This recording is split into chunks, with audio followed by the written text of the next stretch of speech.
آج سے کچھ سال پہلے کی بات ہے کہ سعد نام کا ایک لڑکا ہوا کرتا تھا۔ کہتے ہیں کہ اس پر کسی بری آتما کا سایہ ہو گیا تھا جس نے اس لڑکے کی جان لے لی۔ آخر سعد پر وہ اثرات آئے کہاں سے اور ایسا کیا ہوا کہ سعد کی جان چلی گئی؟ آئیے سعد کے والد کی زبانی سنتے ہیں۔ میرا نام احمد ہے اور میں سعد کا والد ہوں۔ میرے گھر کے پیچھے ایک بہت پرانا قبرستان ہے۔ یہ انگریزوں کے زمانے میں بنایا گیا تھا، جس میں آج بھی انگریزوں کی قبریں موجود ہیں۔ میرے گھر کے کمروں کی کھڑکیاں بھی اس قبرستان کی طرف کھلتی ہیں اور میرے گھر کے چھت سے بھی یہ خوفناک قبرستان صاف نظر آتا ہے۔ سعد کے کمرے سے بھی قبرستان کی طرف سے چلنے والی ہوا کا بھی گزرتا ہمارے گھر سے۔ رات کے تقریباً 2:30 بجے سعد معمول کی طرح پڑھائی کر رہا تھا۔ کھڑکی سے باہر دور دور تک کسی کا نام و نشان تک نظر نہیں آ رہا تھا۔ قبرستان میں ایک عجیب سی خاموشی تھی۔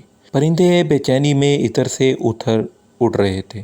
اچانک کتے بھونکنے شروع ہو گئے کہ جیسے کتوں نے کسی غیر انسانی مخلوق کو دیکھ لیا ہو۔ سعد کتوں کے بھونکنے کی آواز سے پریشان ہو گیا اور وہ کھڑکی کی طرف چل پڑا تاکہ کھڑکی بند کر سکے۔ سعد کو بالکل بھی اندازہ نہیں تھا کہ جو منظر اب وہ دیکھنے والا ہے وہ سعد کی زندگی بدل کر رکھ دے گا۔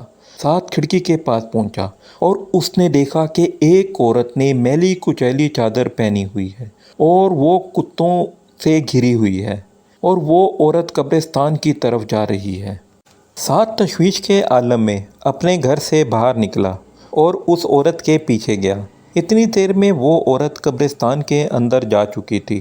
سعد نے سوچا کہ رات کے اس وقت قبرستان میں جانا ٹھیک نہیں، لیکن اس کا دل کچھ اور ہی کہہ رہا تھا۔ بس پھر وہی ہوا جس کا ڈر تھا۔ سعد اس عورت کے پیچھے قبرستان میں داخل ہو گیا۔ اس عورت کا پیچھا کرتے کرتے وہ ایک قبر تک پہنچا۔ اب وہ عورت اور سعد آمنے سامنے تھے۔ سعد نے پیچھے سے ہی اس کو آواز لگائی اور پوچھا کہ وہ کون ہے اور اس وقت اس قبرستان میں کیا کر رہی ہے۔ اب دوسری طرف سے انسانی ہڈیاں چٹکنے کی آواز آئی اور اس عورت نے بغیر اپنا منہ پیچھے کیے اپنی پوری گردن پیچھے کی طرف۔ عورت کا خوفناک چہرہ جیسے ہی سعد کی طرف آیا، سعد کی خوف سے چیخ نکل گئی۔